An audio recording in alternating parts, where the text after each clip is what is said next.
માઘી પૂર્ણિમાના દિવસે કરો આ કામ, લક્ષ્મીનારાયણની મળશે કૃપા અને ધનના થશે ઢગલા.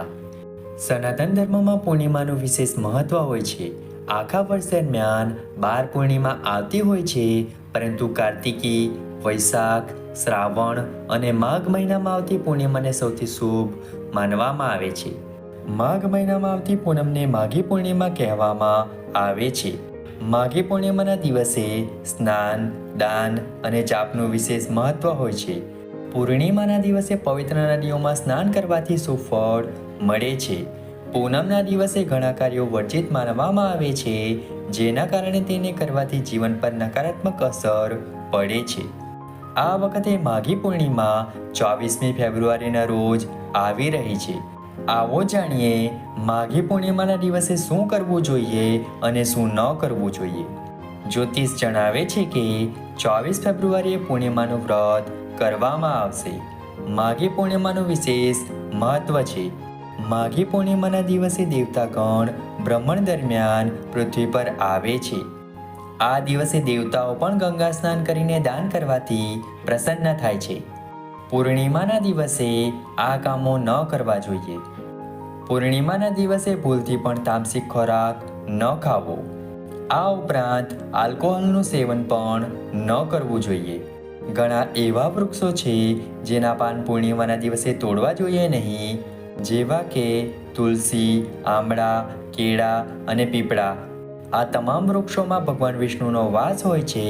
પૂર્ણિમાના દિવસે તેમના પાંદડા તોડવાથી લક્ષ્મીનારાયણ નારાજ થાય છે. પૂર્ણિમાના દિવસે ભૂલથી પણ કાળા કપડાં ન પહેરવા જોઈએ. તેનાથી જીવન પર નકારાત્મક અસર પડે છે. પૂનમના દિવસે વાળ, નખ વગેરે ન કાપો. તેનાથી ઘરમાં દરિદ્રતા આવે છે. પૂનમના દિવસે શું કરવું? જ્યોતિષીઓનું કહેવું છે કે પૂનમના દિવસે સવારે ગંગામાં સ્નાન કરીને દાન કરવું જોઈએ.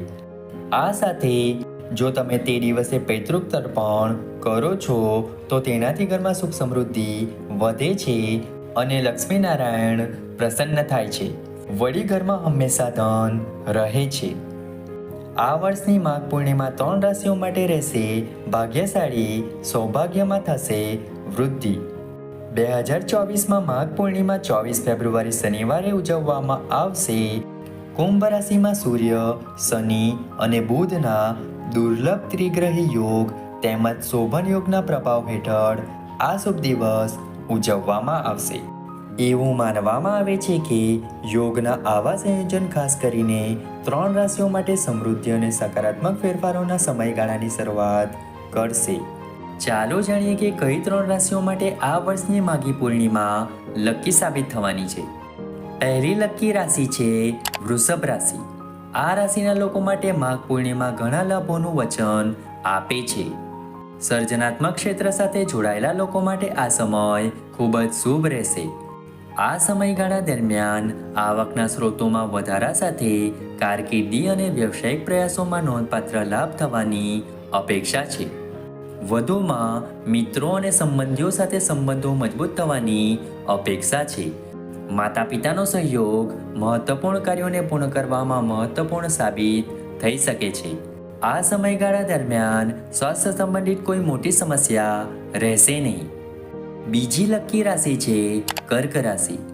આ રાશિના વિદ્યાર્થીઓ તેમની શૈક્ષણિક પ્રવૃત્તિઓમાં સાનુકૂળ પરિણામ મેળવવા માટે તૈયાર છે. સરકારી નોકરીની તૈયારી કરી રહેલા લોકોને સકારાત્મક સમાચાર સાંભળવા મળી શકે છે. ઘરમાં સમૃદ્ધિ આવવાની સંભાવના છે. નાણાકીય રીતે આ સમયગાળો નાણાંનો પ્રવાહ વધારવામાં તેમજ ખર્ચ પર વધુ સારી રીતે નિયંત્રણ રાખવામાં પણ મદદ કરશે. આ રાશિના લોકોની આર્થિક સ્થિતિ સારી રહેશે. ત્રીજી લકી રાશિ છે મકર રાશિ. મકર રાશિના લોકો લાંબા સમયથી ચાલતા પ્રોજેક્ટ અને પ્રયત્નોના ઉકેલની અપેક્ષા રાખી શકે છે. માઘ પૂર્ણિમા દરમિયાન કામ વધુ ઝડપથી પૂર્ણ થવાની સંભાવના છે. આ સમયગાળો મિલકત અથવા વાહનોની ખરીદી જેવી મહત્વપૂર્ણ રોકાણની તકો પણ પ્રદાન કરી શકે છે. તણાવ અને ચિંતામાં ઘટાડો થવાની અપેક્ષા છે, જે વૈવાહિક સંબંધોમાં સુસંગતતા લાવશે. પારિવારિક વાતાવરણ ખુશનુમા અને યાદગાર રહેશે.